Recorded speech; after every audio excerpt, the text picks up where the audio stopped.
Good day and welcome to another great episode of Logistics with Purpose. I'm Enrique Alvarez and I'm very excited for this episode for many reasons. The first one is that it's the first one that I've ever made in person, so face to face, looking at each other's eyes. I think that's going to be fun and interesting.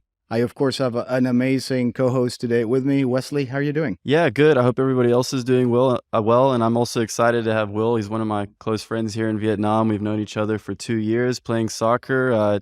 My wedding was last week, so he came, and that means a lot to me. It's a beautiful wedding. Yeah, amazing story. And yeah, an amazing guest, right? We have Will Sandman with us, sales manager at Avery Dennison. And Will, thank you so much for taking the time. Of course. Yeah, it's great to be here. Happy to be in person with you guys and happy to share my story. And people don't know this, but we actually are going to do this interview for the second time because we had an amazing 1-hour conversation before, and for whatever reason, technology didn't help us much there. So, well, that's all good. Yeah. Looking forward to hearing the next version. So, thank you again for taking the time. Sure. Thank you also for being such a good sport. And let's start us off, Will. Yeah, so we've had some good practice from the last one. So, Will, just to start off, tell us about where you grew up in Kentucky and everything about your childhood. Yeah. Grew up in Kentucky. I was adopted at 4 days old. Hit the jackpot. Absolutely. My parents are amazing people, and then went to college in Wisconsin, and then kind of had a great childhood growing up, and was very fortunate. Yeah. So, I mean, you mentioned before that it's quite amazing that you're how you got adopted, that you had a long list of people ahead of you, and then you got selected. Yeah, first. absolutely. Yeah. So March 28th, 1980 was the day I was adopted. 4 days after I was born, and my parents, who are wonderful and amazing people, went to the adoption lawyer.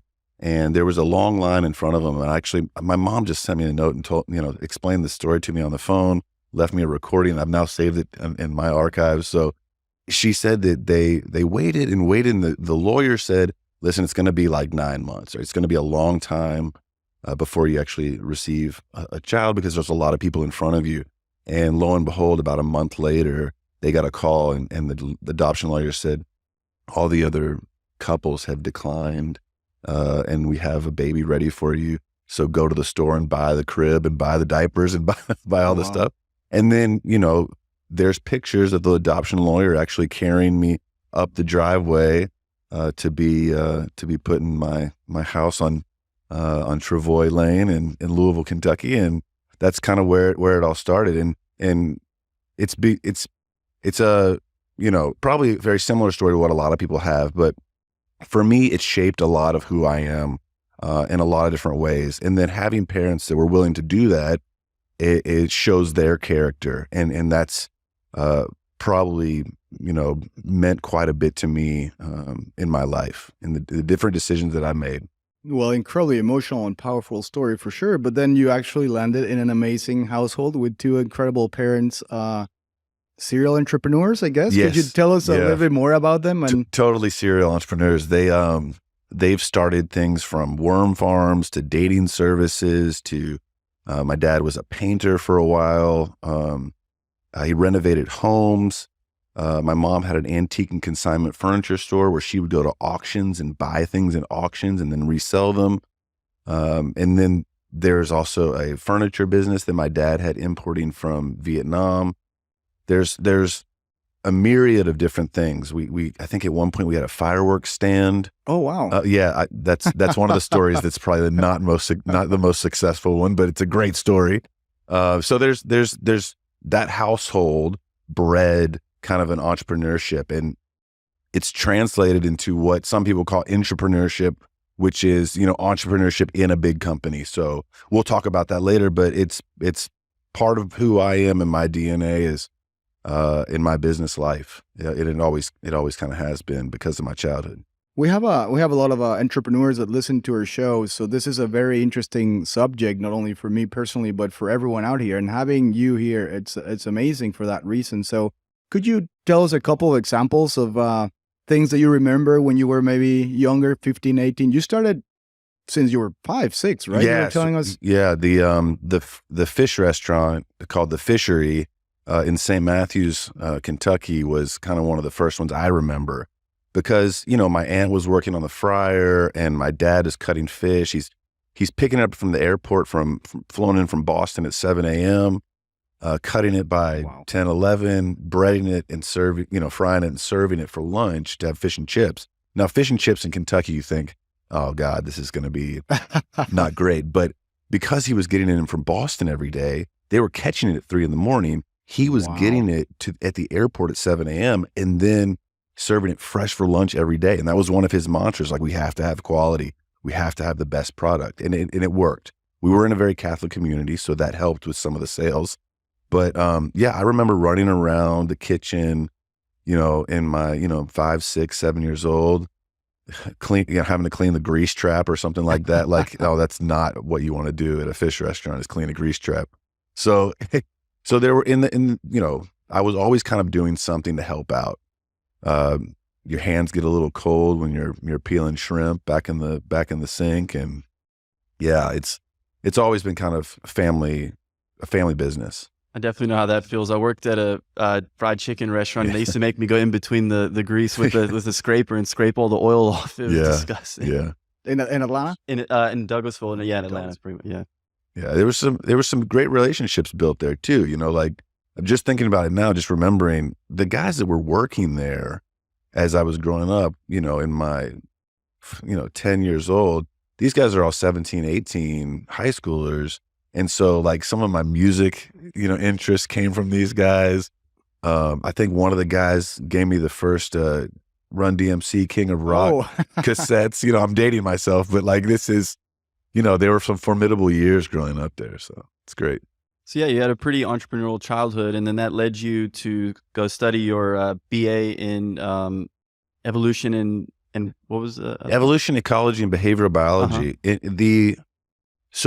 I talk about this all the time because it really relates to business, right? In ecology, when one thing changes in the environment, everything else changes. So if you look at like ecology, similar to like a Porter's 5 forces, if something changes over here from threats of competitors or threats of new entrants, that's the same thing that happens in environmental ecology. So I got the degree in biology because I was pretty much done with it, but decided really that I wanted to do business probably my junior or senior year of college. Now, I told my dad, I was like, why don't I just go into business now? And he was like, you're getting your degree. We paid for this. So like, might as well finish. You're going to finish. I was like, okay, I'll finish.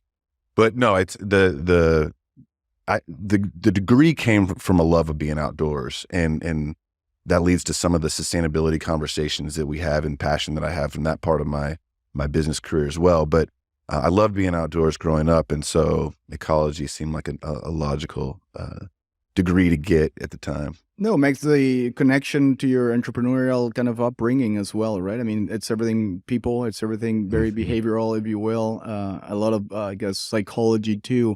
Could you share a little bit of a story when you were working at the restaurant when you were very little? Do you remember any other good stories, kind of like maybe later in your lifetime, kind of with your parents and their multiple businesses? Yeah, Dad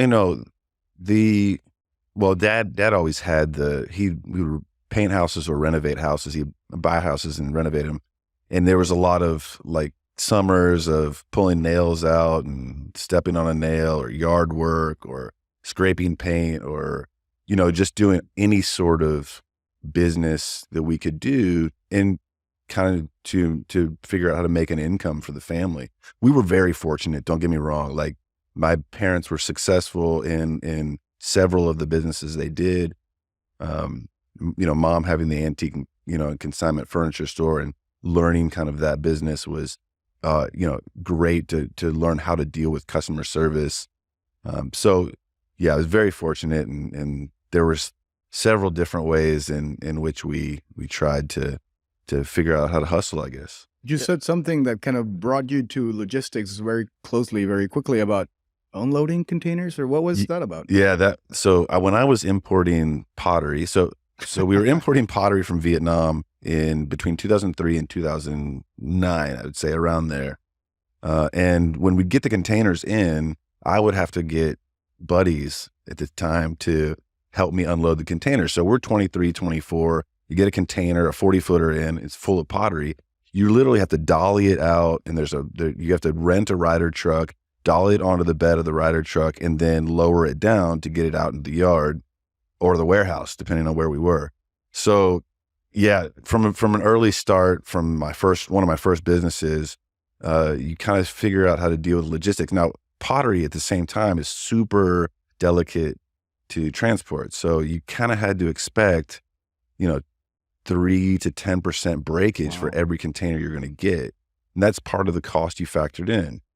It's not like you could go back to the person you bought it from on the side of the street in Vietnam and be like, give me my 10% back, right? They're just not going to do it. And the logistics company was like, we can't help the flex at the ends of the containers where your pottery might bounce and break. So that also led to shipping throughout the US. If I wanted to sell to a garden center and I had to put it on a pallet and wrap it up and ship it out, I usually got some breakage there. Now, how do I go get that? And how did I account for that stuff? So all of those kind of logistics things were important to trying to figure out how to move product. Because it's obviously, as you guys know, it's very important to have things moved safely and Of course, yeah. and on time. And so when you came to Vietnam, that was in the early 2000s. And how was that trying to find suppliers with pottery and anything else that you were sourcing at that time? Yeah, luckily, from my dad's previous business, he had an agent that helped us. We're still really close family friends with her and her family, but she kind of helped us in the Binh Duong area. There's a lot of pottery companies that are there. And so we would go out there and I would select which ones I want. I'd take a sticker and I'd put it on. And it was a lot of trial by fire. For instance, you'd go to a pottery company on the side of the road. You'd say, I want this yellow one and I want this red one. And then you'd get a blue one and a turquoise one. And they were like, that's not what I picked out. I promise that's not what I picked out. But that's, things you learn. So that supplier, maybe you couldn't trust anymore. And so you'd have to find another one. Yeah, it's a learning process. Totally. Yeah, and I guess like now it's probably a lot better in Vietnam. I mean, you're not in pottery anymore, but I think the service has probably gotten better as well. Yeah, totally. There's two types of pottery manufactured here. There's wood-fired kilns, which is like a dragon kiln that goes down the hill. And there's also temperature-controlled kilns. And the temperature-controlled ones, you're going to get the same color on the glaze every time. Mm-hmm. For the dragon kiln, they're literally shoving them in a tunnel and heating the bottom of the hill with fire, and it's heating the subsequent chambers up the hill. It's really interesting to watch. But what happens every now and then is a little glaze that's on the top shelf drops down onto the like a turquoise will drop down into a blue and create a beautiful streak. Those are the ones I wanted because they were little imperfections that were beautiful. But explaining that to someone who's like, oh, no, you want only the blue ones. I'm like, no, I want the ones that are like have a defect because they're special. Right. I remember when we went to that trade show in District 7, I remember you telling me about that. It's quite interesting. Yeah, it's to, the manufacturing process when it has some unique characteristics that are art related, things like that can happen. They can be really beautiful accidents. And I guess it also helped you when you finally, you did that job, or was it after or was it before when you found the old wood through one of your family friends and then you had to create art and then sell it? Yeah. So this guy, Ken Hendricks, was a guy I met just out of college. He liked me because I tried to start a fraternity while I was in college. It didn't work out, but he heard from a guy that was on our board that I was an entrepreneur, and we had lunch on Friday before my graduation. Mm-hmm. He said, I've got this warehouse full of old wood. Now, this old wood was molds that used to make machine parts for the Beloit Corporation and for Beloit Ironworks. And that was a foundry that back in the 50s and 60s made parts for the paper making industry, which is crazy because full circle, I'm kind of working with paper now. But we had to take these molds and figure out how to make pieces of furniture and art out of them. Now, these are massive pieces of wood that look like machine parts. So you can imagine a 10-foot tall wood tower, essentially, but made of mahogany or willow or whatever was appropriate for the type of heat that was going to be put against it or pressure that was going to be put against it. So it was a great introduction to some entrepreneurship. early in my career because I had to hire artists from Portland and Louisville, guys that I had gone to college with and known from my childhood. And we had to buy machines and like big lathes and band saws and table saws and figure out how to, disassemble some of this wood because they'd have nails in them. But we made I won't say we because I'm not the artist, but they made some unbelievable stuff. And I guess it was a unique way to sell it too. You had to find the places to sell it and find the right people and probably unique people. Yeah, as well. 100%, man. We did an installation in a hair salon in Chicago, and we thought we had hit the jackpot. It was like we did this beautiful installation. It was amazing. We had a party. We thought, oh, this will be able to allow us to sell more. And it was a great experience because we were just trying to figure it out. Like we were just trying to how are we going to show people about how beautiful this stuff is? And we did that for about 1.5 years, 2 years. And we made some money. Ken Hendricks, the guy that funded the operation, and some of the guys at CCI were instrumental in just supporting us and helping us. They basically were like, this stuff is all, going to be waste. If you guys figure out how to do something with it, amazing. Because they couldn't use it to make more machine parts. The competitor had bought it and said, here's the deal. You can't use this to make machine parts. You can only use this in a way that either you dispose of it or you find a creative solution that's not related to the industry. Wow. And so our idea was tables and wall hangings and kind of telling the story a little bit about the town of Beloit, Wisconsin. So, and I think Ken, go ahead. no, Ken, amazing entrepreneur himself, right? I mean, you were unreal. Can you tell us a little bit more about him and his? Yeah. So Ken, at 21 years old, decided he wanted to roof an Air Force base. So he put a bid in, and he put a bid in, not like rounding up to the nearest 10,000. He did it to the penny. And he said, I'm going to roof this against what the unions want to do. And I'm going to do it by square foot. So I'll pay you per square foot you work or per square foot you roof. And so what happened was these guys came out of the woodwork. He got it done under budget and ahead of time. Wow. So then the U.S. government was like, okay, roof all the rest of the Air Force bases. And he did. In the country. Yes. And he from what I've been told. Right. Most of them at least. Yeah. So, right. And it got him kind of on the map where he had made some money. Now he took that and figured out how to do vertical and horizontal integration. So he would start a bank and then get other people to put their money into the bank. And he had rental properties. He started getting roofing supplies into the country and made a catalog and would sell roofing supplies to other people.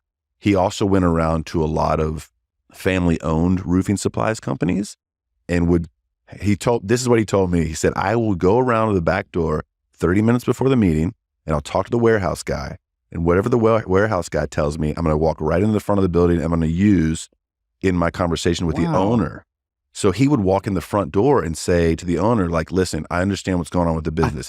You want to retire. You want your son to take over, but this is what's going on. You got too much inventory or whatever it was. Right. Right. And the owner would be like, exactly. It's exactly what I want to do.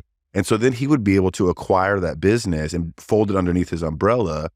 And he's a very successful guy in the manner that he was always asking questions and trying to figure out what was really going on. I think that really helped you shape you into, the salesperson you are right now. Yeah, 100%. That his spirit of trying to figure things out was very influential. I've had a lot of really great mentors. Ken was one. Unfortunately, he's passed away, but he's worth $4 billion at the end there. And what was the name of his company again? ABC Supply. ABC Supply. Yeah, they're a roofing supplies company. Wow. He's got several different offshoots, Corporate Contractors Incorporated, and other real estate. No, amazing stories, right? Yeah, he was a great first person. Well, probably second or third person to learn from. I would say my parents I learned from first, but he was a really good entrepreneur. Before we kind of deep dive into your career, Will, and thank you very much for sharing all these stories with us. I'm sure that people that are listening are incredibly interested as well. Could you tell us a little more about your parents? Any other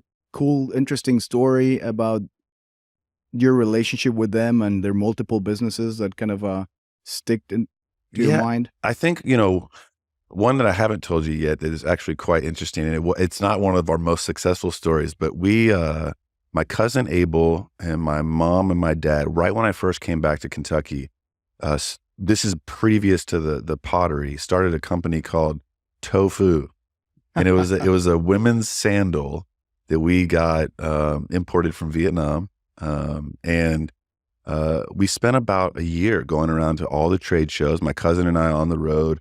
Abel is his name, and we went to Atlanta and Chicago and Dallas and LA and New York, and we tried to sell these shoes. And we didn't realize a lot of things, but one of the things we didn't realize was everybody had the same idea kind of at the same time. So we were going to these trade shows, and there'd be 300 10 by 10 booths of people trying to sell women's sandals. And so we were out of our league in a lot of different ways, but I could see, the four of us sit around the table in my mom's office in her store, and we'd try to say, okay, how do we come up with a name? How do we go to the USPTO and make sure it's not already trademarked? How do we go to the trade shows? Which stores are going to buy from us? And what's our main store that's going to be our target market? So from an early stage, they were people that were also trying to figure out the angles and ask questions and learn about how things could work. Well, which I'm guessing and connecting the dots with the stories you've told before, maybe that's the connection and you have with the shoe industry. Maybe that was your kind of introduction and why you kind of full circle and ended working on that as well. Yeah, there's been it's weird. Right, it's a paper and you connected, and then this tofu and now your shoe. Now that you mention it, there are some connections that are going from my previous. So yeah, it is full circle. The shoe industry came about just after grad school, and I was working in a company that was called Paxis, and they're now part of OIA, but they were a supplier that helped with packaging and with materials consolidation for some bigger brands. We were supporting kind of a Nike initiative at the time. I had a desk there. I was not a Nike employee, but had a desk in their materials library for a little bit and was able to kind of try to help some of their efficiencies and what they wanted to do with their material strategy. Yeah, and I think just going back quickly to your shoe story, I mean, failing also probably helped you a lot, learn how to, as you mentioned before, taking no and finding a way around it to find, the right way to win. So, yeah, totally. Like there's that was one experience of you have to try things, right? You have to try things, and some things are going to be successful and some things are not. You probably learn more from the things that don't work. Similar to I worked for a company called Essential Edge Staffing and Recruiting, and the guys that own Louisville Geek and a few other guys. Louisville Geek's a kind of a Geek Squad company in Louisville. And I say Louisville like Louisville, but most people say Louisville, but I'm from there. So I say it Louisville. So anyway, these guys kind of threw in some money together during a very profitable time in our economy. And we were trying to help staff jobs at like Toyota suppliers. So Kentucky Association of Manufacturers was our partner. We tried to go to their company list and say, how can we get you the guys you need for your business? And I was calling on HR departments essentially. I would call 60 people usually before noon, and then use my afternoons to email and follow up with people that I had actually connected with. But that taught me a lot about hearing no and being confident and okay enough to hear that somebody doesn't need our services at this point. It also taught me a lot about planting seeds and about things that are going to come to fruition later on if you make genuine connections with people. So yeah, that was one story about how you can get on the phone, and you're going to hear no sometimes, and it's okay. It's not the end of the world if something doesn't work. It's not the end of the world if somebody says they don't need you right now. Yeah, you just got to keep on trying. Yeah. So yeah, it's great to hear that. And then when did you start with Avery Dennison? About 8 years ago, right? Yeah, about 8 years ago, started with Avery. I had come from working at that company Paxis, and then I worked for Chinook Trading and a company called Huachong. Huachong did synthetic leather based out of Xinjiang, China. And then Chinook Trading was based out of Lake Oswego, Oregon. Hua Chong was just a synthetic leather supplier for the footwear brands. And they would sell to the factories, and the factories would then make the product for the brands and ship to them. Chinook Trading was a little different. They were an agent, so they would help the design and development process for smaller companies, because it's expensive to build an LO in another country, a liaison office in another country. So we would help them, kind of guide them along for their footwear production. And that led me to Avery, which has been an unbelievable ride of 8 years that I love. And Will, before we kind of deep dive into Avery, could you tell us, for the people that are listening to us that might not know who they are or what they do, could you tell us a little bit more about their history and why are they so relevant in logistics in general? The simple answer to that is a guy named Avery met a guy named Dennison, and they made some labels. It's a great combination. It sounds like a name. Right. Yeah. It sounds like a great story too. At some point, we should have interviewed them as well. Well, I wish you could. It's about 100-year-old story. So those guys were in Southern California, and they were trying to figure out how to make, legitimately figure out how to make a label sticker for prices onto products.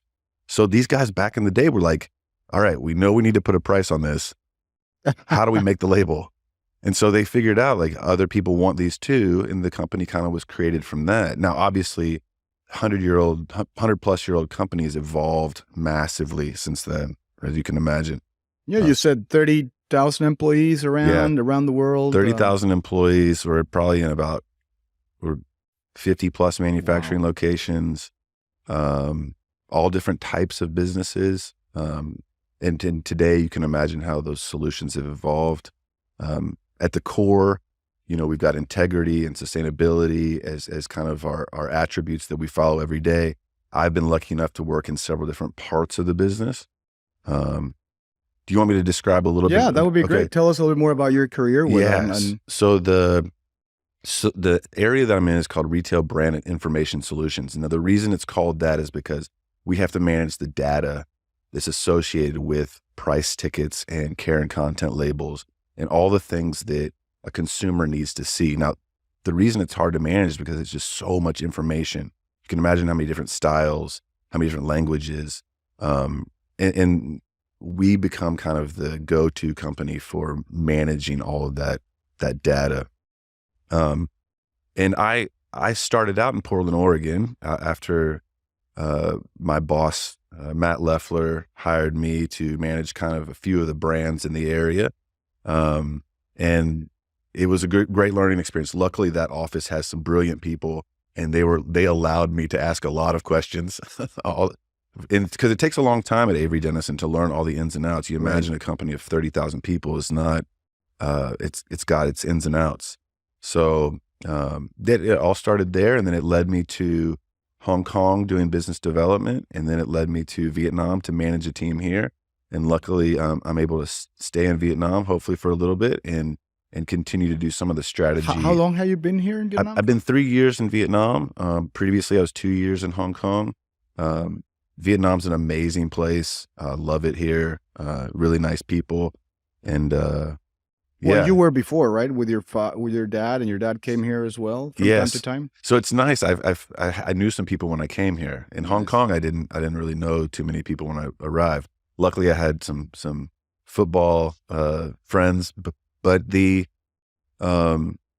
time in Vietnam has been a blast, and it has been much easier because there's some people locally that we're friends with, family friends with. And you mentioned some of your passions. Aussie Rules has also helped you find friends everywhere. And you mentioned last week you had your Hong Kong friends come over for a tournament, which is pretty cool. Yeah, that was really special. I played for 2 years for the Hong Kong Dragons. So Aussie Rules football is a long journey. For me, it's been over 20 years now. And I started when I was about 22. So I played for Milwaukee, and then I played for Louisville, Kentucky, and then Portland, Oregon, and then Hong Kong, and then now Vietnam. But it's a small, tight-knit community. Aussie Rules has only played basically in about 5 cities in Australia professionally. Mm-hmm. There's 18 teams. 9 of them are in Melbourne. I think 9 are in Melbourne. And so when you play it internationally, everybody knows everybody. So when I was moving to Vietnam, the Hong Kong guys were like, well, you need to meet this guy, you need to meet this guy. So when they came over to play, I played the first half with Hong Kong, I played the second half with Vietnam. Vietnam's definitely my team now. So just so that everybody knows that. Yeah, make sure Yeah. that it's clear who you're supporting. Yeah. So what was the score? Oh, it was. I mean, you won, regardless. We didn't. Yeah, right. Yeah, playing for both teams makes it a little Right. easier. But I think it was pretty lopsided Okay. at the end, 150-50 or something. But you have to give the Hong Kong guys a little bit of benefit of the doubt. They didn't have some of their normal players over, and so and they had you cheering for the other team, Right. playing for them. So Yeah, so it was a great game though. We had a lot of fun. Nobody was injured. That's key. That's the main thing on the day. And it was at RMIT, which is really cool.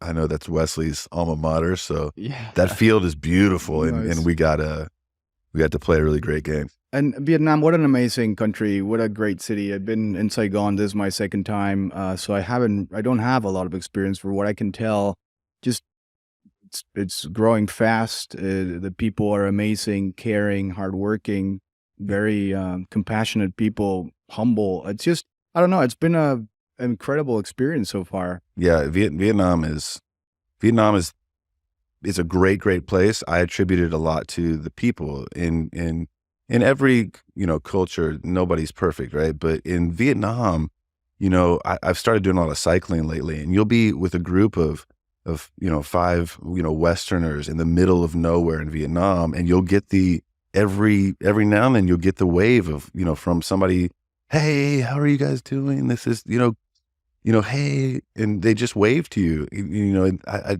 don't think a lot of times that would happen in other countries. My friend Tim and I we just after COVID, we're trying to find somewhere to have a beer. We went to a restaurant. It was closed. We happened upon this little food cart that had beers in it. So we grabbed a couple, and it kind of started to drizzle. So she took the couple chairs and a table and sat it under this awning for us. It was so nice. And we thought, oh, I hope maybe she'll let us play some music. So we had a little speaker, and we played some music, and she was okay with that. And then, we had to use the restroom. So she invited us into her house. Grandma's laying on the couch, grandpa's on the computer, there's kids running around. We're walking through these people's house. Two complete strangers. Right. And we sat there for 3 hours listening to music, drinking beer, Wow. and became friends with this family. Now, I'll go back there every time and buy beer from them because they were so sweet to us. But that's the kind of compassion and kind of humanity that you get in Vietnam and we didn't speak the same language. There's no, English communication here. It's all pointing and suggesting and Google Translate on your phone.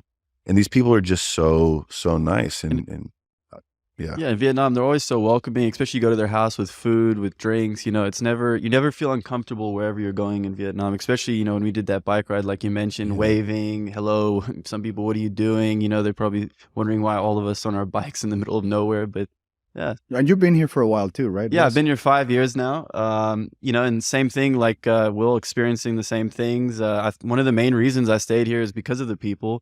I mean, I stayed in Hanoi at first, and I taught English with Vietnamese students. And they welcomed me to their hometowns. They introduced me to all the food. They taught me some Vietnamese as well.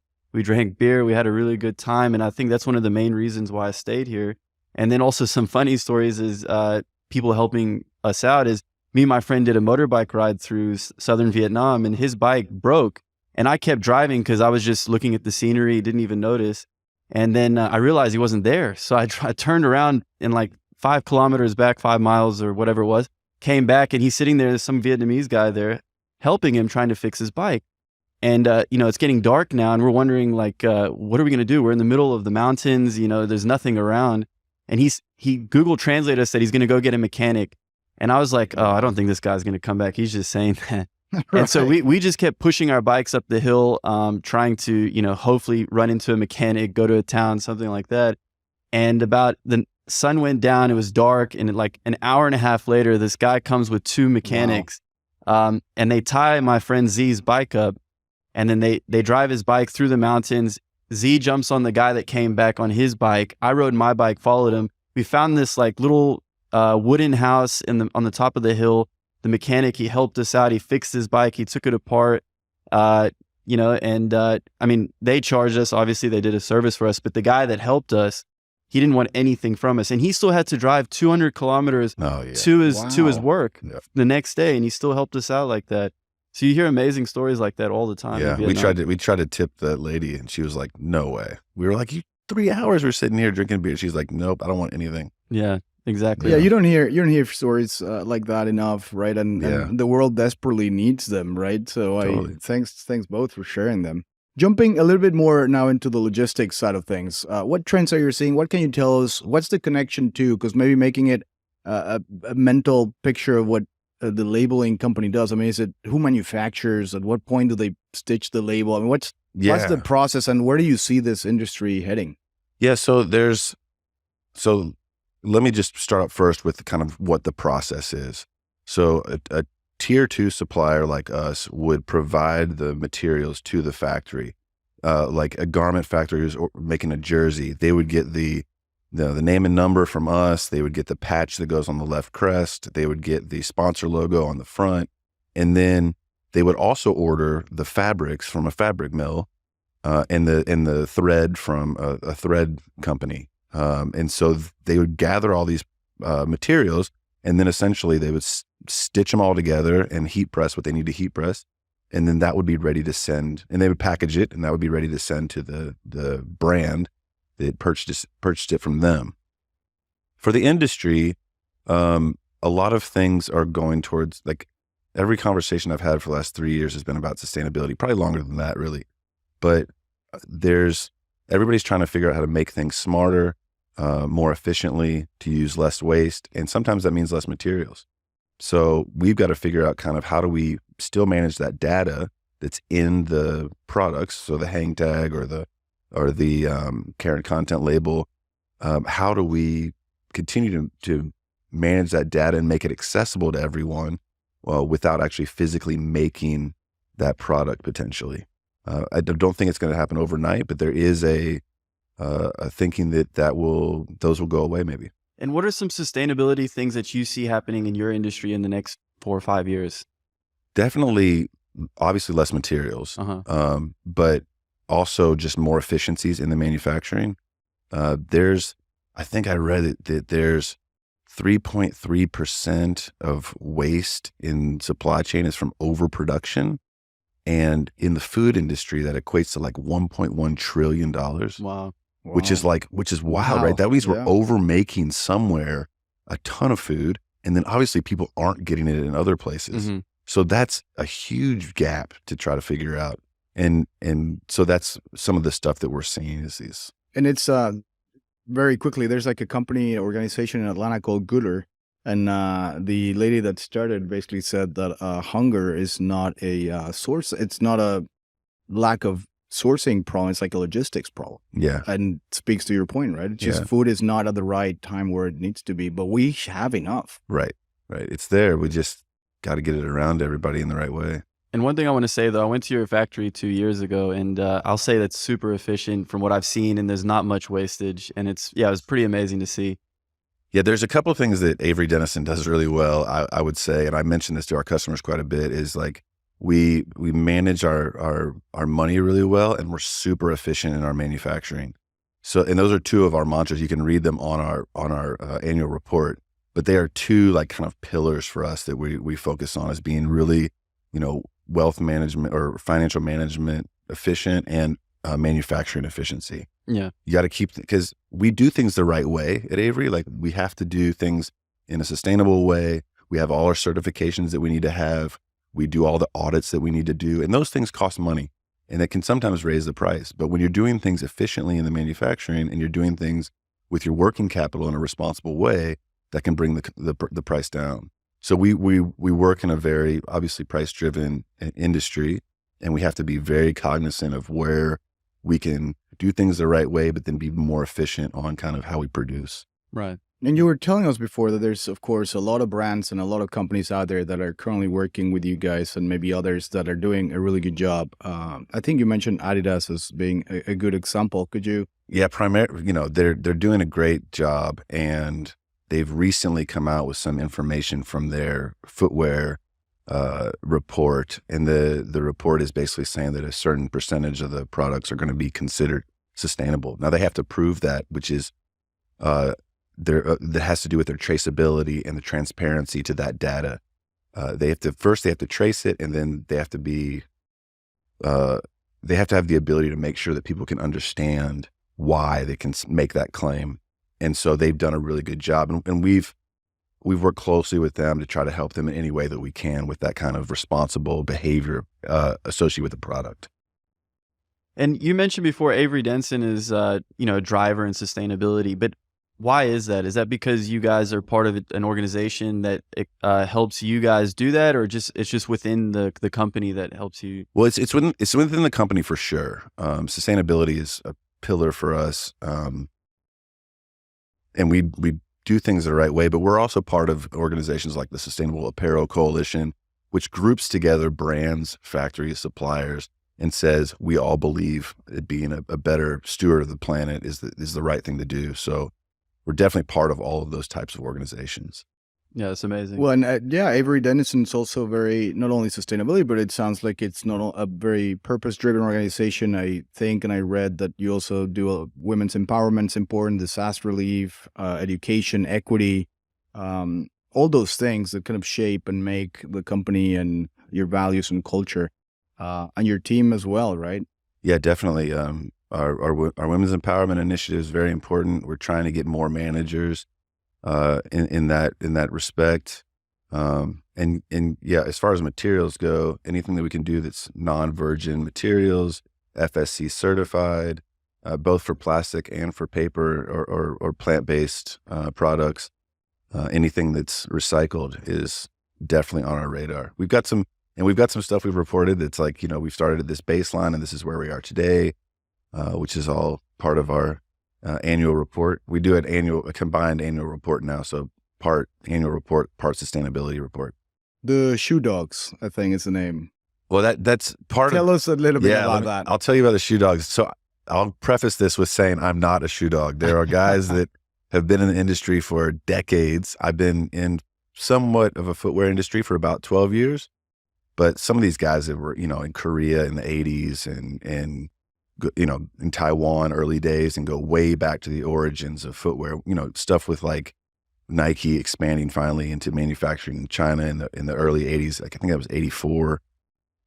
So I'm not a shoe dog by the definition of shoe dog, but I am part of a group. I'm on the board, and we do basically it's fun and philanthropy. So we're trying to figure out how to raise money for organizations locally at the same time as having some social networking events to kind of keep the people in the footwear industry connected.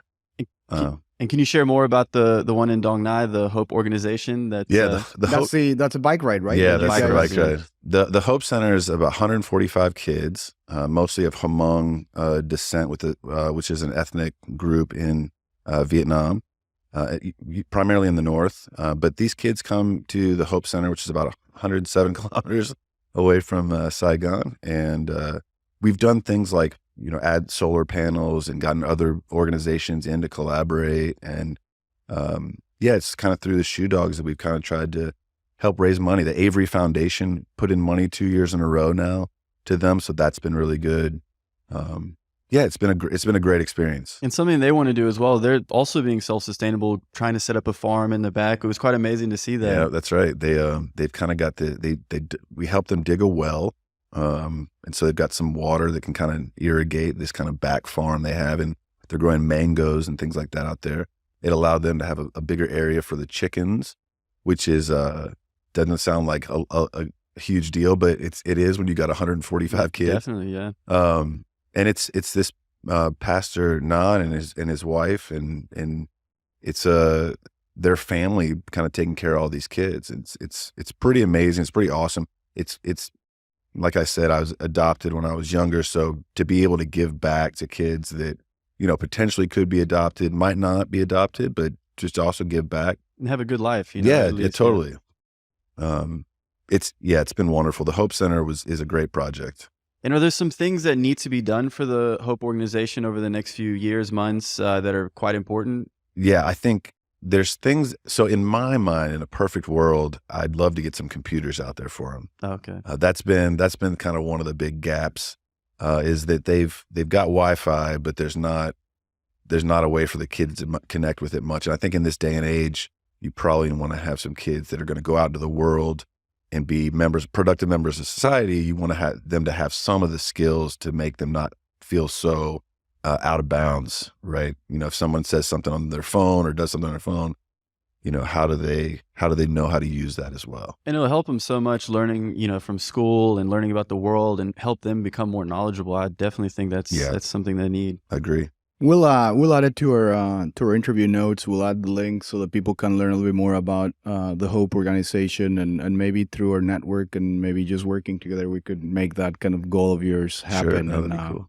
Thank you again for sharing. Yeah. Shifting gear. Oh, last thing is the bike ride. We're going to do that annually. It's in an November, annual thing, right? absolutely. So I think we definitely need to note that down too. Yeah, that'd be great. We did the bike ride.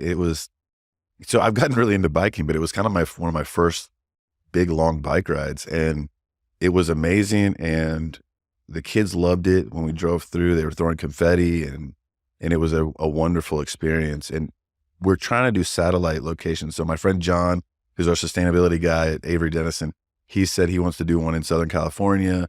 We'll do one in Atlanta. Yeah, that'd be great if you guys do it in Atlanta. We would love that. Yeah, well, it's just the more people we can get involved, the more fun it is, first of all, and then also it's a great cause. So, well, you've mentioned a lot about your team and your team. It sounds like you not only work with amazing people, you're part of an amazing organization. But what have you learned from your team? I mean, working with them, what's one of the 2 or 3 things that they have taught you, and what have you learned about yourself working with them?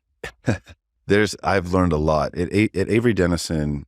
You're learning something new all the time, which is, if any entrepreneur out there doesn't love learning new stuff all the time, like I don't know kind of what to tell you, because you have to, right? Even entrepreneurship in a big company like Avery, you got to be. There's stuff that comes up all the time.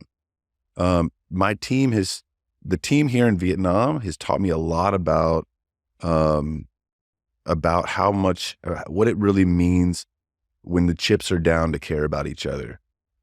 During COVID, things were obviously very tough, and we had to make some really tough decisions. And in some of those decisions, we had to let some people go, or they decided that they didn't want to do the amount of hours that we were asking them to do, which may have been not enough for them to provide for their family. So we did other things. We figured out other ways to get food, or to get minimum wage, or to get something to people. And, our leader here, her name's Chow, and she's got to manage 3,000 people. Wow. But, being in Portland, Oregon, you don't see that. I mean, you can come visit Vietnam and see the factory, and it's great, and you get your tour around. But then when you're here and you see that Chow's got to manage 3,000 people, and she cares about each one of those people and their families, it gives you a totally different perspective on what it means to be a team player and to have teamwork as part of your core. So they've taught me a lot about how to work together and to care about people, and integrity and doing the right thing. And talking about learning, what is some stuff that you can tell other salespeople, young salespeople that are up and coming, learning, and what can they learn from you, and what would you say to them? Yeah, so I think there's a couple things. The thing that I would say is the most important is to listen. I've done a lot of talking on this podcast, but what I try to do is I try to listen to what people want and what people are having problems with, so that I can then provide solutions.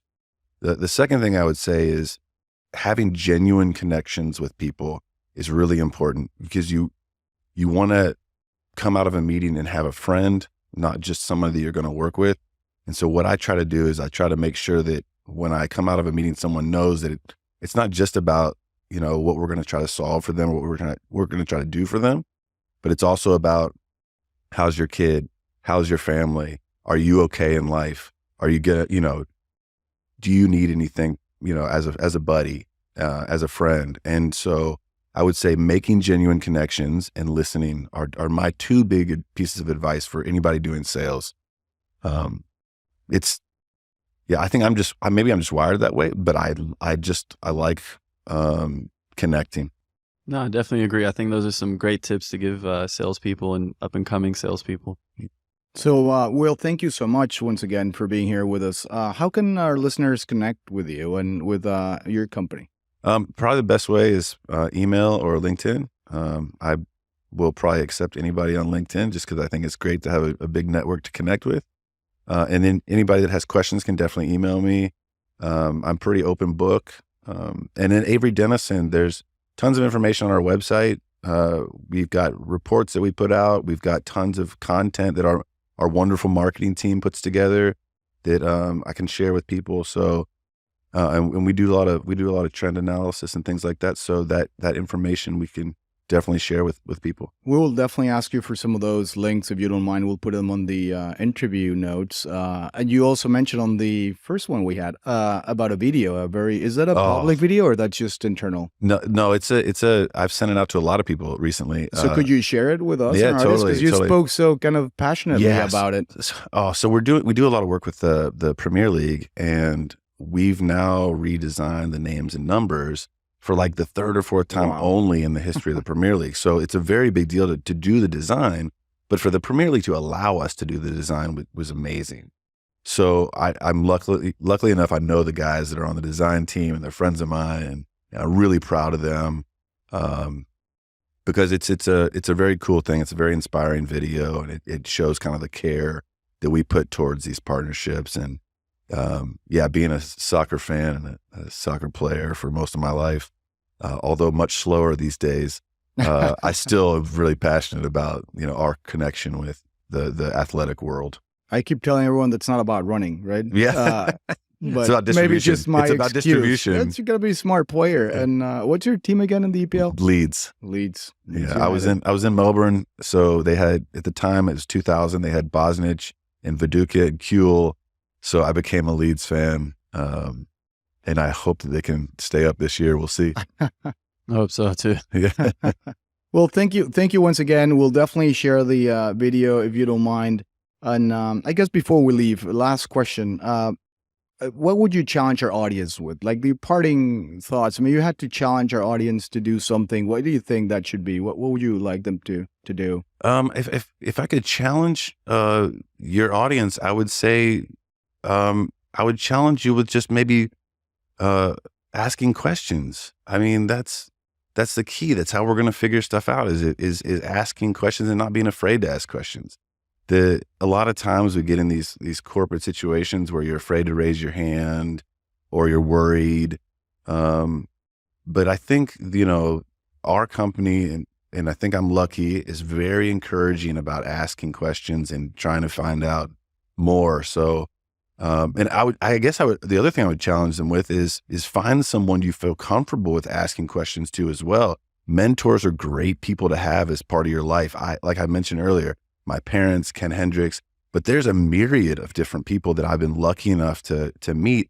And when I've got a question in my life, whether it's personal or professional, I can go to them and say, what should I do here? Or what does this mean? Or am I looking at this the right way?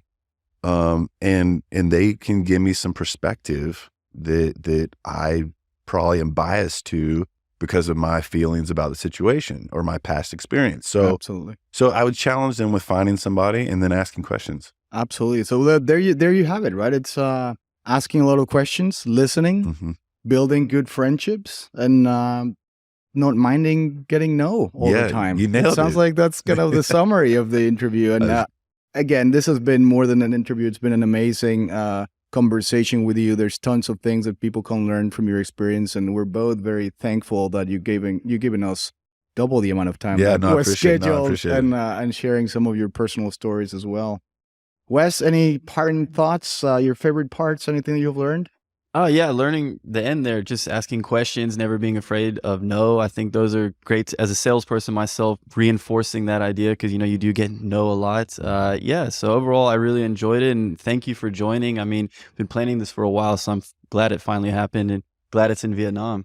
No, anytime. And if you guys want to do follow-up, I'm totally okay with that too. This has been an absolute pleasure. So I appreciate it a lot. Thank you very much. And everyone else listening to this interview and this podcast, if you enjoyed it as much as Wes and I did, don't forget to subscribe. Once again, Logistics with Purpose. This is Enrique Alvarez, and have a good day. Bye. Thank you. And cut. Hopefully. Oh, God. Let's do it a third time. Yeah.